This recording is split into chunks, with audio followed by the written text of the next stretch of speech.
Urgent Cleveland Browns fans, do not miss this. What just happened? You won't believe this one. But before we reveal the big news, make sure to subscribe to the channel because here we bring you daily videos with the latest Cleveland Browns updates. And to not miss anything, activate the notifications. Hello, Browns fans. Today, we're diving deep into a game that left many of us on the edge of our seats, a close, hard-fought battle against the Baltimore Ravens in Week 11 that had everything. Incredible individual performances, moments of leadership, and questions about the future of this team. It's one of those games that makes you reflect, analyze, and wonder what's next for Cleveland. So buckle up, because we're about to unpack every detail, every play, every controversy, and what this means for the Browns moving forward. Let's set the scene. Cleveland, coming into this matchup, was already facing one of the toughest stretches of their season. With a record of 2-8, many fans were feeling frustration, disappointment, and a bit of skepticism about whether this team could turn things around. But despite the record, the Browns have shown resilience, especially on defense, which has been a bright spot. The game against Baltimore was no different. Cleveland managed to lead most of the game, and that's something you have to give credit for, holding a team like the Ravens, who have one of the most dynamic offenses and a stout defense for long stretches. Now, the big story of the game was none other than Myles Garrett. If you've been following the Browns this season, you know Garrett isn't just your average pass rusher. He's a franchise player, a future Hall of Famer in the making. And in this game, Garrett was nothing short of sensational. He finished with 4 sacks, which, on its own, is an incredible feat. But more than the statistics, it was the way he played, relentless, disciplined, and determined, that stood out. His impact on the game was undeniable. You could see him constantly disrupting the Ravens' offensive line, applying pressure on Lamar Jackson, and making life miserable for Baltimore's offense. But here's where it gets interesting. Despite his remarkable performance, Garrett was surprisingly humble afterward. Instead of bragging or taking personal credit, he stepped up as a leader in the locker room and showed a different kind of strength, championing his teammate, rookie quarterback SHEDEUR Sanders. Sanders made his NFL debut after Dillon Gabriel was ruled out with a concussion, and Garrett didn't hesitate to defend him publicly. He emphasized that it's a team effort, that no single player can carry the weight alone. This kind of leadership is vital for a team struggling with consistency and confidence, especially given their current record. It's a reminder that in football, success isn't just about individual stats. It's about unity, resilience, and collective effort. Let's talk about SHEDEUR Sanders for a moment. Making your NFL debut isn't easy, especially under the pressure of replacing a seasoned quarterback like Dillon Gabriel. And Sanders, despite the hurdles, showed flashes of promise. His stats, 4 of 16 for 68 yards, don't jump off the page, but it's crucial to look beyond the surface. The inaccuracy was evident, and the game was challenging for him from the start. Still, he managed to orchestrate a drive that almost resulted in a game-tying touchdown, with a pass to Gage Larvadain that was dropped due to tight coverage from the Ravens. That play encapsulates the unpredictability of rookie performances, moments of promise mixed with the harsh reality of NFL defenses. What's more fascinating is how Garrett's leadership, coupled with Sanders' debut, sets the tone for this team's future. The Browns are in a transitional phase, facing injuries, inconsistent offensive production, and the challenge of developing young talent. Garrett's words after the game, emphasizing that they are not going to allow the blame to fall solely on Sanders, show a mature approach. It's about team accountability, about rallying around each other, and about building a culture that can withstand setbacks. This kind of leadership from Garrett, who is arguably the heart and soul of Cleveland's defense, is exactly what this team needs to start climbing out of the hole they are in. Now, let's analyze the overall performance. While Garrett's 4 sacks were a highlight, the defense's effort was truly commendable. They kept Cleveland in the game, limiting Baltimore's offense at crucial moments.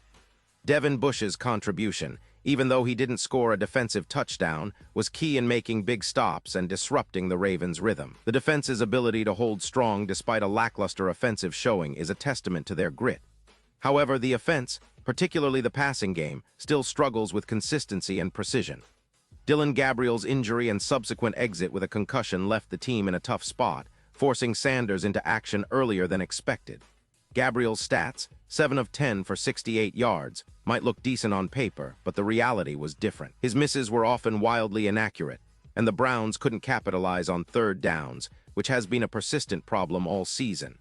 The inability to sustain drives and put points on the board has been a recurring theme, and it's one that puts immense pressure on the defense. When your offense falters, the defense bears a heavier burden, and that's exactly what happened in this game. The Ravens, despite their own struggles, managed to capitalize on Cleveland's offensive inefficiencies, ultimately clinching the victory with a 23-16 score. Speaking of the score, this game was a classic example of how defense and special teams can keep a team alive, even if the offense is sputtering. Cleveland's defense, led by Garrett, kept the team within reach for most of the game. But the offense's inability to convert in critical moments, especially in the red zone, proved costly. It's a pattern that has haunted the Browns all season. You wonder, what could this team achieve if the offense finds its rhythm? What adjustments are needed? These are questions that players, coaches, and fans alike are pondering as the season progresses. Let's take a step back and look at the bigger picture. The Browns' season, so far, is a mix of promising individual performances and frustrating team struggles. Garrett's 12th sack of the season, passing Lawrence Taylor's record for 6 straight seasons of 12 sacks or more, is a historic milestone. It cements his status not just as a top-tier pass rusher, but as one of the best to ever play the game. His consistency and dominance are unmatched in today's NFL landscape. Meanwhile, his off-field leadership, encouraging the young quarterbacks and stepping into a leadership role, demonstrates that he's not just a game winner but a true team leader. However, despite Garrett's brilliance and the defense's potential, the team's overall record of 2-8 shows that there are systemic issues to address. The lack of offensive firepower, especially at the quarterback position, has been a glaring weakness. Dillon Gabriel's injury exposes the fragility of the team's depth at the position, and Sanders, despite his effort, needs more time to develop. The coaching staff, led by Kevin Stefanski, has expressed confidence in Gabriel, signaling that he remains the starter when healthy. But the question remains, can the Browns find consistency with what they have, or will they need to make strategic moves this offseason? This game also highlights some of the tactical nuances. Cleveland's defensive scheme continues to be aggressive, with Garrett often lined up in ways that maximize his pass-rushing opportunities. The team's defensive coordinator has done an excellent job in designing schemes that allow Garrett to shine, and his performance this season is a testament to that. Offensively, though, there's a lot of room for growth. The offensive line needs better protection, and the passing game requires more precision. The fact that Sanders was only 4 of 16 indicates that he's still adjusting, but his talent and arm strength suggest he has potential. The coaching staff's patience with him will be crucial in the coming weeks. Now, comparing the Browns to other teams in the league, it's clear they're not alone in facing offensive struggles. Many teams with young quarterbacks or injuries have similar issues. But the Browns' defense, especially with Garrett leading the charge, is among the best in the league. Their ability to generate pressure and sacks is a key asset, and it keeps them competitive in games they might otherwise be outmatched in. Yet, if they want to compete for a playoff spot, something that seems distant at 2-8, they'll need to find offensive consistency and offensive line stability. Looking ahead, the Browns' next challenge is the game against the Las Vegas Raiders in Week 12. The Raiders, currently sitting at 2-7, are struggling just like Cleveland. Playing on a short week after their Monday night football game adds an extra layer of difficulty. But this matchup presents an opportunity for the Browns to finally string together 2 wins, which would be huge for morale and confidence. The Raiders have some weapons, but their struggles have been well documented, and Cleveland's defense has a real chance to dominate if they can maintain their high level of play. From a strategic standpoint, the Browns need to focus on improving their red zone efficiency, protecting Sanders, and developing more explosive plays offensively. The offensive line, which has been somewhat inconsistent, must step up, especially against a Raiders defense that has shown vulnerabilities. Meanwhile, Garrett's quest for more sacks continues to be a story to follow. If he can hit double digits again, it'll be a significant boost for the team's confidence and playoff hopes. In terms of team dynamics, it's interesting to observe how Garrett's leadership influences the locker room. His humility after this game, emphasizing the team effort rather than individual glory, sets a powerful example. It's easy to see him as just a star pass rusher, but he's clearly evolving into a team leader, a role that might be just as important as his sacks in the long run. This kind of leadership could inspire the younger players like Sanders to step up and learn from the best. So what can we expect in the coming weeks? The Browns' coaching staff has emphasized patience with Sanders, but they're also aware of the need for offensive upgrades. The team's front office might explore trades or free agent signings to bolster their offensive line or receiver core, depending on how the season unfolds. The defense, led by Garrett, remains a pillar of stability and a foundation for future success. Now, let's reflect for a moment. Despite the setbacks, Cleveland's season isn't over. There's still hope, especially if the offense can find its rhythm, and if young players like Sanders continue to develop. Garrett's historic season and leadership are bright spots that suggest this team could turn a corner sooner rather than later. But it's undeniable that they face significant challenges, both on and off the field, that will require strategic adjustments, mental toughness, and unwavering belief in their collective abilities. And before we wrap up, I want to pose a question to you, Browns fans. With Garrett's incredible season, the emergence of Sanders, and the resilience of this defense, what do you see as the key to turning this season around? Do you believe the Browns can still make a run for the playoffs? Or are you more focused on building for the future, trusting the process? Drop your thoughts in the comments below. I love hearing your opinions because, after all, this team belongs to all of us. Pause here just for a second.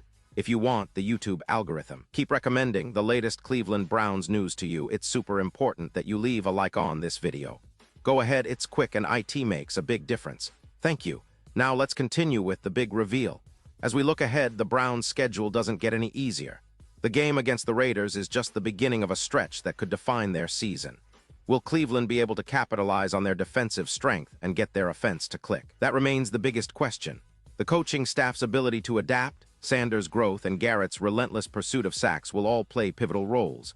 If they can address their offensive issues, especially in the red zone and third down conversions, they might surprise some skeptics and pull off a few upsets. In the broader NFL landscape, Cleveland is still fighting to establish itself as a contender. The league is incredibly competitive, and teams that can generate pressure like the Browns' defense can keep themselves in games even with offensive struggles. Garrett's historic season isn't just about personal achievement. It's about elevating the entire team and inspiring confidence. If the Browns can demonstrate resilience and adaptability, they could become a dangerous team in the second half of the season. Now, wrapping up, I want to emphasize that despite the setbacks, there's a lot to be optimistic about. Garrett's leadership, the potential of Sanders, and the defense's tenacity are all signs that Cleveland isn't done yet.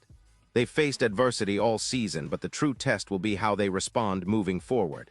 Can they build on these performances? Can they develop their young quarterback under pressure?